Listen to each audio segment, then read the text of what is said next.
जय श्री राम दोस्तों, मैं हूं उत्कर्ष और आपका स्वागत करता हूं आपके यूट्यूब चैनल में। आज के इस वीडियो में हम बात करने वाले हैं आईपीओ के बारे में, जो अभी 21 तारीख से शुरू होने वाला है। मैं बात कर रहा हूं स्टैनली आईपीओ के विषय में।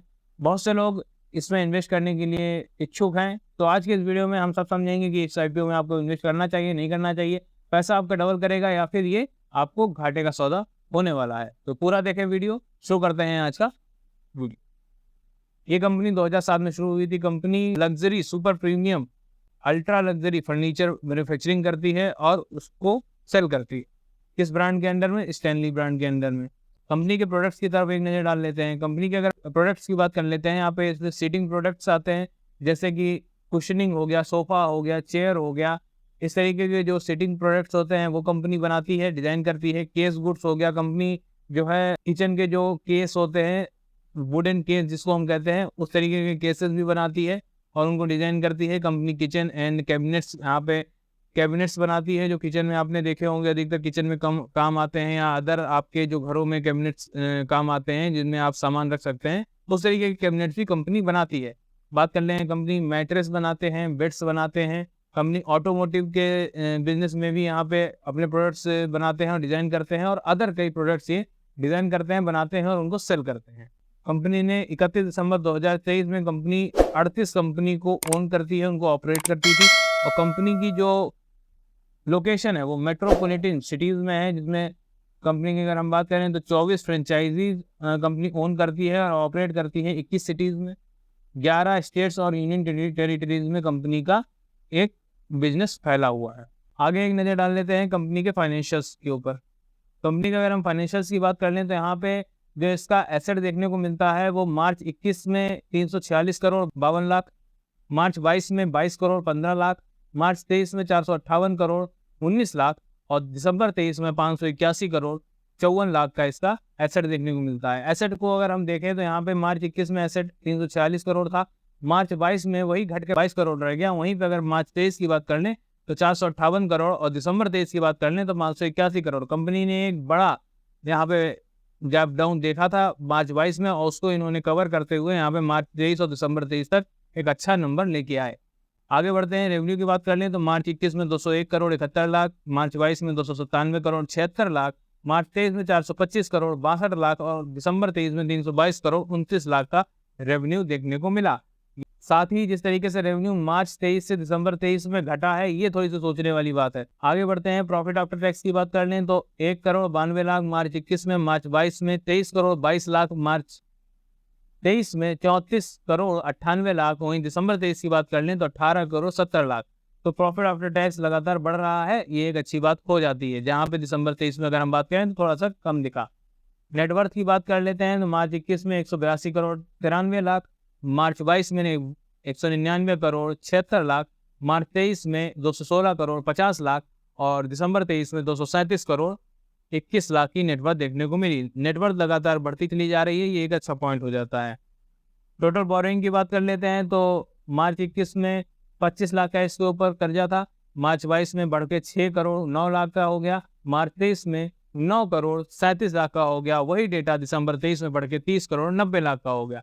तो यहाँ पे ये एक इसके लिए नेगेटिव पॉइंट देखने को मिलता है, क्योंकि जो इसकी कर्जा है वो लगातार बढ़ रहा है, जो कि कर्जा लगातार कम होना चाहिए, लेकिन कर्जा लगातार बढ़ रहा है क्योंकि कंपनी एक ग्रोइंग फेज में है, कंपनी लगातार ग्रो कर रही है, तो वहाँ पे डेट लेना स्वाभाविक है। लेकिन यहाँ पे जो डेट है वो कम तो हुआ ही नहीं है, कम होने के बजाय लगातार बढ़ता चला जा रहा है। तो ये एक सोचने वाली बात यहाँ पे हो जाती है। कंपनी के अगर हम रिटर्न ऑन इक्विटी की बात कर लेते हैं तो 7.92 का देखने को मिलता है, और रिटर्न ऑन कैपिटल एम्प्लॉयड की बात कर लेते हैं तो 8.63 का देखने को मिलता है। दोनों ही जो इसके रेशियो हैं वो बहुत अच्छे नहीं हैं, बहुत अट्रैक्टिव नहीं है, इसको हम ज़्यादा अच्छे में कंसीडर नहीं कर सकते हैं। डेट टू इक्विटी रेशियो 0.86 का है, ये एक अच्छा रेशियो हो जाता है। और अर्निंग पर शेयर की बात कर लेते हैं तो प्री आईपीओ जो इसका अर्निंग पर शेयर है वो 6.78 का है, वहीं अगर हम पोस्ट आईपीओ की बात कर लेते हैं तो 4.37 का इसका अर्निंग पर शेयर देखने को मिलता है। बात पी रेशियो की कर लेते हैं तो 84.4 का देखने को मिलता है पोस्ट आईपीओ। लेकिन क्योंकि कंपनी के पीयर कंपैरिजन में ऐसी कोई कंपनी देखने को नहीं मिलती है, तो वहाँ पे कंपनी की जो वैल्यूएशन है, वहाँ पे जो कंपनी की वैल्यूएशन है वो सही है गलत है, इसको हम ज़्यादा अंदाज़ा अभी नहीं लगा सकते हैं। तो पीयर कंपैरिजन में इसकी अभी कोई भी हमें कंपनी देखने को नहीं मिली। यहाँ तक बात आई होप आपको क्लियर हो गई होगी। कंपनी किस वजह से आईपीओ लेके आ रही है, कंपनी जो है नए स्टोर्स खोल रही है, कंपनी अपने जो स्टोर्स हैं उन्हें रिनोवेशन करना चाहती है, कंपनी अपने मैन्युफैक्चरिंग के लिए नई मशीनरी खरीद रही है, कंपनी अदर कॉर्पोरेट पर्पस की वजह से ये आईपीओ लेके आ रही है, जो इन्होंने कंपनी ने अपनी जानकारी अवेलेबल करवाई है। अब क्या इंपॉर्टेंट डेट्स हैं कि इसमें हमें इन्वेस्ट करना है, किस टाइम पे इन्वेस्ट करना है, और लास्ट में हम समझेंगे कि करें भी या ना करें। सबसे पहले अगर हम बात कर लें, आईपीओ 21 जून 2024 से शुरू हो रहा है, क्लोजिंग डेट इसकी 25 जून 2024 है। तो 21 जून से आप इसमें अप्लाई कर सकते हैं और लास्ट डेट जो अप्लाई करने की है वो 25 जून 2024 है। आगे बढ़ें तो यहाँ पे अलॉटमेंट डेट 26 जून 2024 देखने को मिलती है, रिफंड डेट 27 जून 2024 देखने को मिलती है। आपके डीमेट अकाउंट में शेयर 28 जून 2024 को दिखने लगेंगे। ये थी कुछ इंपॉर्टेंट डेट्स जो कि आपको पता होनी चाहिए, इसके हिसाब से आप इसमें अप्लाई कर सकते हैं। कितने लॉट के लिए यहाँ पे आपको एक लॉट में कितना शेयर मिलेगा ये जान लेते हैं। तो एक लॉट में आपको 40 शेयर्स यहाँ पे मिलेंगे, और अगर हम रिटेल कैटेगरी की बात कर लेते हैं तो रिटेल कैटेगरी में आपको एक लॉट में 40 शेयर दिए जाएंगे, जिसका जो अमाउंट है वो 14,760 रुपये के आसपास आपको पे करना पड़ेगा। तो अगर हम बिडिंग प्राइस की बात कर लें तो 369 पे आपको बिड करना पड़ेगा, जिसके लिए आपको 14,760 रुपये पे करने पड़ेंगे। और ये एक लॉट का मैं आपको अमाउंट बता रहा हूँ। बात कर लें ये कितना फ्रेश इशू लेके आ रहे हैं, कितना ऑफर फॉर सेल है, तो यहाँ पे फ्रेश इशू इनका 200 करोड़ का है और ऑफर फॉर सेल 337 करोड़ का है। ओवरऑल जो आईपीओ इश्यू साइज है वो 537 करोड़ का हो जाता है। तो 537 करोड़ के लिए आईपीओ लेके आ रहे हैं, जिसमें से 200 करोड़ का फ्रेश इशू है और 337 करोड़ का ऑफर फॉर सेल है। और अगर आपको बिड करना है तो 369 पे आप बिड करेंगे।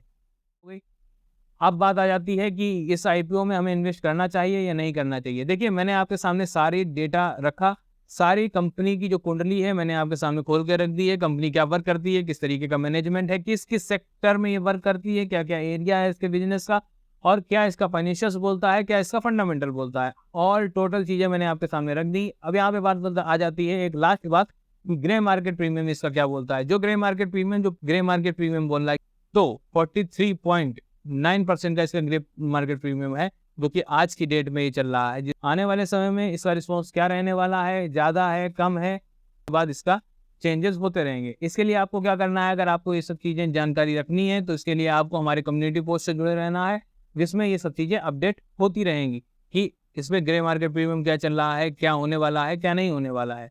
तो अब हम अगर बात कर लेते हैं कि इसमें आपको अप्लाई करना चाहिए कि नहीं करना चाहिए, तो जैसा कि हमने जाना जो इसका ग्रे मार्केट प्रीमियम है वो 162 के आसपास का चल रहा है। तो इसमें आपको अभी तो फ़ायदा देखने को मिलता है, लेकिन अगर हम बात इसके फंडामेंटल्स को देख के करते हैं तो फंडामेंटल्स यहाँ पे बहुत अच्छे देखने को नहीं मिलते हैं। वहीं पे जैसा मैंने आपको शुरुआत में बताया कि कंपनी पे जो डेट है वो लगातार बढ़ रहा है, ये सोचने वाली बात है। तो अप्लाई करने के लिए बिल्कुल अप्लाई किया जा सकता है, शॉर्ट टर्म गेन इसमें आप ले सकते हैं, लेकिन क्या लॉन्ग टर्म के हिसाब से ये कंपनी अच्छी है? तो मेरे हिसाब से अभी लॉन्ग टर्म के हिसाब से ये कंपनी मुझे समझ में नहीं आई है, क्योंकि पीयर कंपैरिजन में कोई कंपनी यहाँ पे अभी है नहीं, तो इसकी वैल्यूएशन क्या है क्या नहीं है ये भी हम यहाँ पे अंदाजा सही से नहीं लगा पा रहे हैं।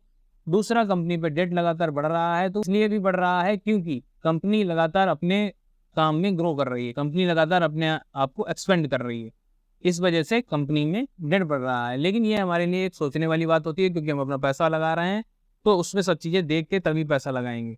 तो अभी अगर आप शॉर्ट टर्म गेन के लिए चाहते हैं तो इसमें आप इन्वेस्ट कर सकते हैं। अगर आपको अलॉट हो जाता है तो आपको 30-40% का रिटर्न आपको यहाँ पे मिल सकता है, लेकिन लॉन्ग टर्म के लिए इसमें पैसा लगाना अभी सही नहीं है।